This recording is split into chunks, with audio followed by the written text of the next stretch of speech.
Plus de 7200 bâtiments construits sans autorisation. C'est la réalité à laquelle doit faire face la mairie de Matoury. Et chaque jour, la part du bâti spontané augmente. Elle est aujourd'hui de 52%. C'est désormais plus de la moitié de la ville qui n'a pas d'existence officielle. Les services de la mairie semblent démunis devant l'ampleur du phénomène. En 2017, à peine 100 permis de construire ont été délivrés. Il y a un gros problème de connaissance de la réglementation applicable en matière d'urbanisme.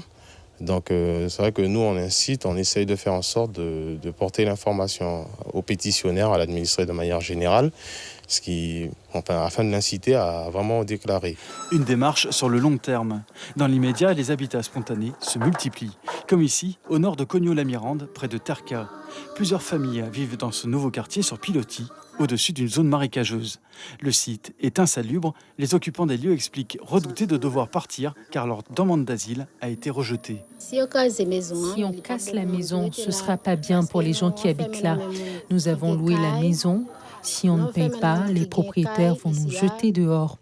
On n'a pas d'endroit pour habiter, donc on doit se débrouiller pour se loger. Nous savons que ce n'est pas très bien, mais nous n'avons pas le choix. Nous avons des enfants. Plus loin, sur le mont Fortuné, un nouveau quartier inquiète les services de la ville car il présente un risque de glissement de terrain. À Matoury, le rythme de livraison des logements sociaux, environ 200 par an, ne parvient pas à faire face à la demande, loin de là. La situation la plus tendue se trouve dans le quartier Saint-Pierre, sur des parcelles privées. Une association, Ala Winawan, s'y est octroyé les pouvoirs d'une mairie. Elle entretient et nomme les rues, construit une structure pour les déchets et même un pont en béton. C'était en construction il n'y a pas très longtemps. En fait, c'était le passage quotidien des véhicules. Et vu que ça devenait un peu dangereux, l'association a décidé de en faire un pont busé qui permet en fait l'accès aux véhicules sans forcément déranger et porter en fait la population à avoir des accidents, quoi. Mais alors pour ça, est-ce que vous avez eu un permis, vous avez fait une demande officielle ? Il n'y a pas forcément de demande officielle, il faut savoir que c'est un quartier spontané, tout ici est spontané, mais si on n'essaie pas de gérer le quotidien des habitants, cela peut être compliqué pour la vie de tous les jours. Les services de la ville ne peuvent intervenir. Face à l'absence des pouvoirs publics, une structure parallèle est en train d'apparaître en dehors de tout cadre légal.